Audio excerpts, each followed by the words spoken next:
আজ পর্যন্ত কোন রাষ্ট্রে ইসলামকে কায়েম করা আমাদের দ্বারা হয় নাই। হয়েছে কাফেরদেরকে সাপোর্ট করা, বেদিনদেরকে সাপোর্ট করা, হয়েছে দিনের আমল যা হোক তা হোক আকীদা নষ্ট করা। আকীদা নষ্ট করে হইলেও ওদের সাথে হাত মিলাইতে হবে, উচিত না। আমি মনে করতেছি না যে হুজুর ফিতনার থেকে চাইছেন মুক্তি, এটা এইরকমই যে এই ফিতনাটা আলেমরা করবে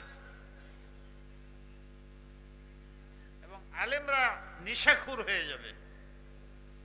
এদের মাথা কাজ করবে না, দেমাগে কাজ করবে না, নিজেরাও গন্ডগোল করবে, অন্যদেরও ফাঁসাইবে, পাবলিক ভয় পাবে, আস্থাহীন, এদের রাহনুমা থাকবে না। আমি যে সন্তান দিছিলাম এদের সব দেমাগ খারাপ হয়ে যাবে। এই ফিতনাকেই বোধহয় হুজুর বলছেন যদি এর চেয়ে ভালো কোনো আসে বুদ্ধি তাহলে আমি রুজু করবো, তা না হইলে আমি এখন পর্যন্ত বুঝতেছি এই ফিতনার দ্বারা ওই ফিতনা মুরাদ যে ওলামাদের ফিতনা, এবং ওলামারা পাবলিকহীন হয়ে যাবে, পাবলিক তাদের টাকা সারা দিবে না, আর তারা নিশাখুর হয়ে যাবে পয়সার পিছনে।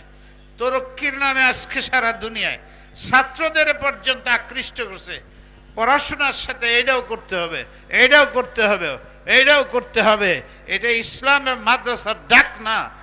ইলমুন ইউবতাগা বিহি ওয়াজহুল্লাহ, যে ইলমের দ্বারা আল্লাহ পায়, শুধু আল্লাহ, শুধু আল্লাহর জন্য, এইটাকে দুনিয়ার ডাইন বাও কিছু যদি তলব করে সে হলো পরকীয়া।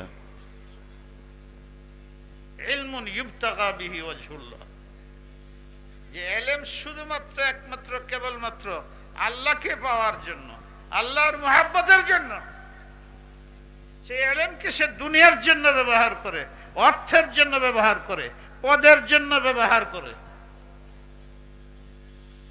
সে আল্লাহর মাহবুব না, আল্লাহর শত্রু সে। এই ফিতনার দ্বারা আমি এই বুঝতেছি যে আমাদের দিমাগ নষ্ট হয়ে গেছে। পাবলিক কোনোদিন এই কাজ করতো না যদি আমাদের হাতে এটা না দেখতো। ছাত্ররা কোনোদিন এটার মধ্যে মুলাওয়াস হইতো না যে উস্তাদের হাতে ছাত্ররা না দেখতো। প্রয়োজন আছে, প্রয়োজন মিটাও গোপনে, ওপেন কেন? সবার মধ্যে সবাই করা যায় না, 100 বার না করলেও মানে না। পাবলিক বিগড়াইছে আলেমদের বিগাড়ের কারণে। ইসলামের কথা বলে।